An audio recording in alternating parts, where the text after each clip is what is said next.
From JBS Studios in Greater New York, this is the JBS News Update with Teisha Bader. I'm Teisha Bader with the JBS News Update for Monday, October the 2nd, 2023.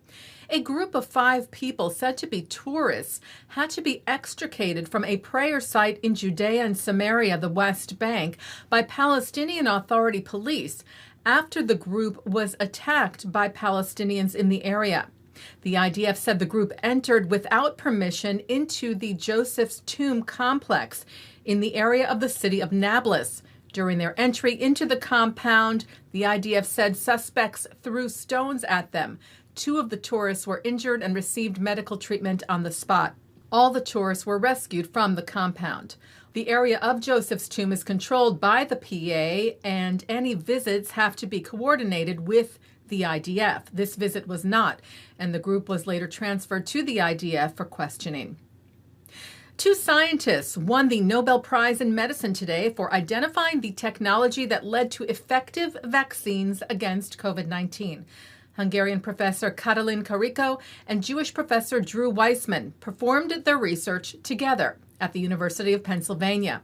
The Nobel panel said that through their groundbreaking findings, which have fundamentally changed our understanding of how mRNA interacts with our immune system, the laureates contributed to the unprecedented rate of vaccine development during one of the greatest threats to human health in modern times. The Jewish holiday of Sukkot continues this week with Sukkot, the festive decorated booths seen around the world, including at the White House, where Jewish liaison Shelley Greenspan thanked all the kids who came to decorate the official White House sukkah on Friday. Greenspan said the sukkah will be the first thing visitors see on public White House tours during the week of Sukkot. A sukkah was also built on the grounds of the U.S. Department of Agriculture. U.S. Secretary of Agriculture Tom Vilsack addressed an event on Friday, saying, "We will proudly display this sukkah on our grounds as a gesture of support to our Jewish colleagues, partners, and community members."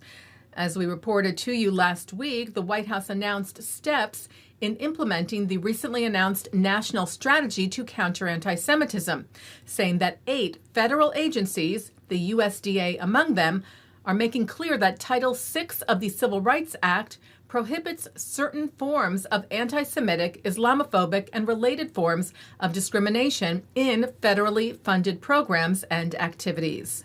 The Anti-Defamation League's board chair, Ben Sachs, joined Vilsack and U.S. Special Envoy to Monitor and Combat Anti-Semitism, Ambassador Deborah Lipstadt, at the USDA Sukkah event to announce the ADL's partnership to support their implementation of the national strategy. Pioneering educator and feminist Professor Alice Shalvey has died.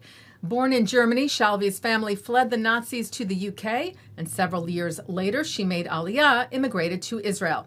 Shalvey created the English department at Ben-Gurion University. She was a veteran professor at Hebrew University. She established Pelech, the experimental religious high school for girls in Jerusalem, which she led for 15 years.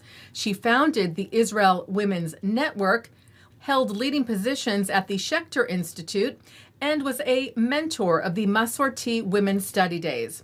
Shalvey was awarded the Israel Prize for Lifetime Achievement in 2007 in the areas of education, social welfare, and human rights, where the judges of the award noted she has been a revolutionary for her entire life, a courageous and groundbreaking woman known for her intellectual integrity and long-term vision, which has made a huge impact on education and on women's rights in Israel. Alice Shalvey passed away today, just 2 weeks shy of her 97th birthday.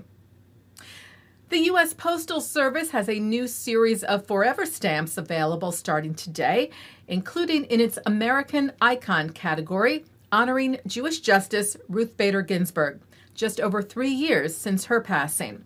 The USPS, in its description, writes of RBG, she began her career as an activist lawyer fighting gender discrimination. She went on to become a judge who was unafraid to disagree with her colleagues. Ginsburg gained a reputation as a respected voice for equal justice. Taking a look now at our programming for tonight on JBS for Monday, October the 2nd. At 7, we replay Israeli Prime Minister Benjamin Netanyahu's speech to the UN General Assembly. At 7:30, Shahar speaks with Laureen Lipsky about her Zionist education initiative, Taking Back the Narrative. At 8, Abigail Pogrebin speaks with Ilana Kaufman, CEO of the Jews of Color Initiative, a philanthropic fund dedicated to justice and racial equality in the Jewish community. At 8:30, Pogrebin is joined by Diana Fersko, author of We Need to Talk About Antisemitism.